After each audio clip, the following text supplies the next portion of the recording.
Hi friends, ഇന്ന് നമ്മൾ loss of exponents എക്സാമ്പിളോട് കൂടിയാണ് നോക്കാൻ പോകുന്നത്. ഇത് ക്ലാസ് 6 to 8 വരെയുള്ള ഫ്രണ്ട്സിന് വേണ്ടിയിട്ടാണ്. ഓക്കെ, അപ്പം നമ്മുടെ ഫസ്റ്റ് ലോ ഓഫ് എക്സ്പോണൻറ്റ് എന്ന് പറയുമ്പം a raise to m multiplied by a raise to n is equal to a raise to m plus n. അതായത് എ എന്ന് പറയുന്ന ഒരു നമ്പറെ റൈസ് ടു എം എന്ന് പറയുന്ന മറ്റൊരു നമ്പറെ മൾട്ടിപ്ലൈഡ് ബൈ എ എന്ന് പറയുന്ന സെയിം നമ്പറെ റൈസ് ടു എൻ എന്ന് പറയുന്ന മറ്റൊരു നമ്പറെ. അതിൻ്റെ ഉത്തരം എപ്പോഴും എന്തായിരിക്കും? എ എന്ന് പറയുന്ന നമ്പറെ റൈസ് ടു എന്താണ്? എം എന്ന് പറയുന്ന നമ്പറെ പ്ലസ് എൻ എന്ന് പറയുന്ന നമ്പർ. അപ്പം ഇതിൻ്റെ പേരെന്ന് പറഞ്ഞാൽ പ്രൊഡക്റ്റ് റൂൾ എന്നാണ്. ഓക്കെ, അപ്പം നമുക്കൊരു എക്സാമ്പിൾ നോക്കാം. Okay, 3 raised to 6 multiplied by 3 cube equals to എന്തായിരിക്കും? എ ഇല്ലേ, അതായത് 3 raised to 6 plus 3 അല്ലേ, എം പ്ലസ് എൻ, 6 plus 3 എന്ന് പറയുമ്പം 3 raised to 9 എന്ന് വരും. ഇതാണ് നമ്മുടെ ഫസ്റ്റ് ലോ. ഓക്കെ, അപ്പം നമ്മുടെ സെക്കൻഡ് ലോ നോക്കാം. A raise to m divided by a raise to n equals to a raise to m minus n. Okay, അതായത് എ എന്ന് പറയുന്നൊരു നമ്പറെ റൈസ് ടു എം എന്ന് പറഞ്ഞൊരു നമ്പറിനെ നമ്മൾ എ എന്ന് പറഞ്ഞ സെയിം നമ്പറെ റൈസ് ടു എൻ എന്ന് പറഞ്ഞ മറ്റൊരു നമ്പറിനെ കൊണ്ട് ഡിവൈഡ് ചെയ്താൽ നമുക്ക് കിട്ടുന്ന ആൻസർ എന്തായിരിക്കും? എ എന്ന് പറയുന്ന നമ്പറെ റൈസ് ടു എം എന്ന് പറയുന്ന നമ്പറെ മൈനസ് എൻ എന്ന് പറയുന്ന നമ്പർ. ഓക്കെ, ഇതിനെ നമ്മൾ പറയുന്നത് കോഷ്യൻ്റ് റൂൾ എന്നാണ്. എക്സാമ്പിൾ നോക്കാം. സെയിം നമ്പേഴ്സ് എടുക്കാം. 3 raised to 6 by 3 raised to 3 എന്ന് പറയുമ്പോൾ ആൻസർ എന്ത് വരും? നമ്മൾ 3 എടുത്തു, എന്താണ്? 3 raised to 6 minus 3 അല്ലേ, m minus n, a raise to m minus n. അപ്പോൾ എന്ത് വരും? 3 raised to 3 അല്ലെങ്കിൽ 3 ക്യൂബ്. മനസ്സിലായോ? നമുക്ക് അടുത്ത ലോയിലേക്ക് പോകാം. A raise to m the whole raised to n equals to a raised to mn. അതായത് എ എന്ന് പറയുന്ന ഒരു നമ്പറെ റേസ് ടു എം, അതായത് മറ്റൊരു നമ്പർ, അതിനെ മുഴുവനെ റേസ് ടു എൻ, വേറൊരു നമ്പർ. മനസ്സിലായോ? അപ്പം അതെന്ന് പറയുമ്പോൾ എന്തായിരിക്കും ആൻസർ? എ എന്ന് പറയുന്ന നമ്പറെ റേസ് ടു ഈ എമ്മും ഹോൾ റേസ് ടു വരുന്ന എന്നും, അതായത് a raise to m into n. അത്രയേ ഉള്ളൂ. ഇന്ന് നമ്മൾ പറയുന്നത് power of a power rule എന്നാണ്. ഓക്കെ, സെയിം നമ്പർ എടുക്കാം. എക്സാമ്പിൾ നോക്കുമ്പോൾ നമ്മൾ 3 raised to 6 the whole raised to 3. നമുക്ക് എന്താ ആൻസർ വരുന്നത്? 3 raised to 6 into 3 എന്ന് പറയുമ്പം 3 raised to 18. സിമ്പിൾ അല്ലേ? അടുത്ത ലോ നോക്കാം.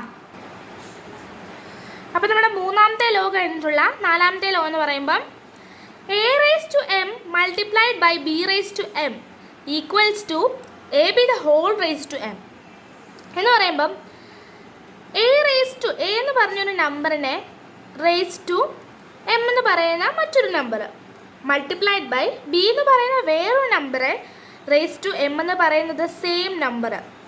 അപ്പോൾ എന്താ ആൻസർ വരിക? നമ്മൾ ഈ എയും ബിയും കൂടി ഇൻറ്റു ചെയ്തിട്ട് the whole raised to m ഇട്ട് കൊടുക്കും, ആ നമ്പർ ഇട്ട് കൊടുക്കും. ഓക്കെ, അത്രേ ഉള്ളൂ. ഇത് നമ്മൾ പറയാം power of A product rule എന്നാ. എക്സാമ്പിൾ നോക്കാം. ഓക്കെ, നമ്മുടെ example 3 raised to 3 multiplied by 6 raised to 3 m3 a3 b6. Okay, answer എന്ത് വരും? നമ്മൾ 3നെ 6നെ കൂടെ അങ്ങ് ഇൻറ്റു ചെയ്തിട്ട് ദ ഹോൾ റേസ് ടു 3 ഇട്ട് കൊടുക്കും എന്ന് പറയുമ്പോൾ 18 the whole raise to 3. Simple അല്ലേ? അടുത്തല്ലോ നോക്കാം.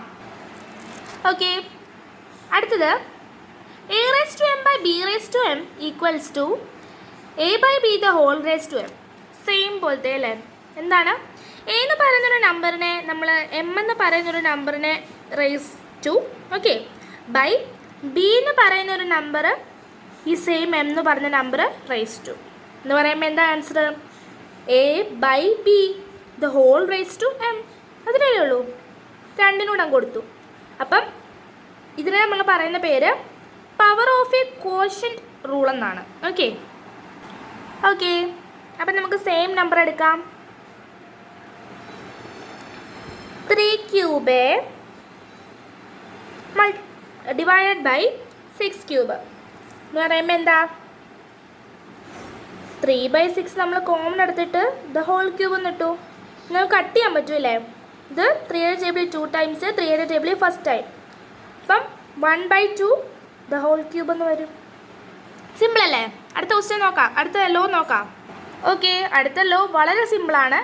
a⁻0 = 1. ഇതിനെ നമുക്ക് ചെയ്ത് നോക്കാനൊന്നും പറ്റത്തില്ല, കാണാതെ പഠിക്കേണ്ട ഒരു ലോ ആണ്. ഓക്കെ, എന്താണ് a⁻0 = 1 എന്ന് പറയുമ്പം എന്ന് പറയുന്ന ഒരു നമ്പർ a⁻0 വന്നാൽ ഉടനെ നമ്മൾ ഓർത്തോണം അത് 1 ആണ്. അത്രയേ ഉള്ളൂ കേട്ടോ. അപ്പം ഇതിന് നമ്മൾ വിളിക്കുന്ന പേര് സീറോ എക്സ്പോണൻറ്റ് റൂൾ എന്നാണ്. ഓക്കെ, അടുത്ത ലോ നോക്കാം. a⁻m = 1/a⁻m എന്ന് പറയുമ്പം എന്ന് പറയുന്നൊരു നമ്പർ നെഗറ്റീവ് ആയിട്ടുള്ള ഒരു എക്സ്പോണൻറ്റ് വന്നാൽ അതിന് നമ്മൾ എങ്ങനെ എഴുതാൻ പോകുന്നതെന്നറിയോ? നമ്മൾ 1/a⁻m ഇടും. അതായത് നമ്മൾക്ക് ഇതിൻ്റെ പേര് പറയാം, എന്താണ്? അത് നമ്മൾ മൾട്ടിപ്ലിക്കേറ്റ് ഇൻവേഴ്സും അഡിക്റ്റീവ് ഇൻവേഴ്സും ഒക്കെ പഠിച്ചിട്ടുണ്ടല്ലേ. പോസിറ്റീവ് വന്നാൽ നെഗറ്റീവ് ആവും, നെഗറ്റീവ് വന്നാൽ പോസിറ്റീവ് ആകും. ഓക്കെ, സെയിം തന്നെയാണ് ഇവിടെയും. ഇപ്പം a⁻m ആണെങ്കിൽ നമ്മൾ അതിനെ എഴുതുമ്പോൾ 1/a⁻m ഇടും. ഓക്കെ, അത്രയേ ഉള്ളൂ. ഇതിനെ നമ്മൾ പറയുന്നത് നെഗറ്റീവ് എക്സ്പോണൻറ്റ് റൂൾ എന്നാണ്. ഓക്കെ, അപ്പോൾ നമുക്ക് എക്സാമ്പിൾ നോക്കാം. ഓക്കെ, എക്സാമ്പിൾ എന്ന് പറയുമ്പം 3⁻³ കൊടുത്തു. എന്താ ഉത്തരം വരിക പറയൂ? 1/3 ക്യൂബ്. അപ്പം ഞാൻ കൊടുത്തത് 3⁻³ അല്ലെങ്കിൽ 3 ക്യൂബ് ആയിരുന്നെങ്കിലോ 1/3⁻³ വരും. സിമ്പിൾ അല്ലേ? അപ്പം ഇത്രയേ ഉള്ളൂ. നമ്മുടെ 8 ലോസ് ഓഫ് എക്സ്പോണൻറ്റ് അല്ല 8 ലോസ് ഓഫ് എക്സ്പോണൻറ്റ് കഴിഞ്ഞു. എക്സാമ്പിൾസ് ഇതേ. ഓക്കെ അല്ലേ? ഓക്കെ, ഇപ്പം നമ്മൾ തൽക്കാലം ഒരു ബേസ് ആണ് നോക്കിയത്. നമുക്ക് ഡീറ്റെയിൽ ആയിട്ട് പിന്നെ എപ്പോഴും ഒരു വീഡിയോയിൽ നോക്കാം. അപ്പോൾ ഗോഡ് ബ്ലെസ് യു ഓൾ.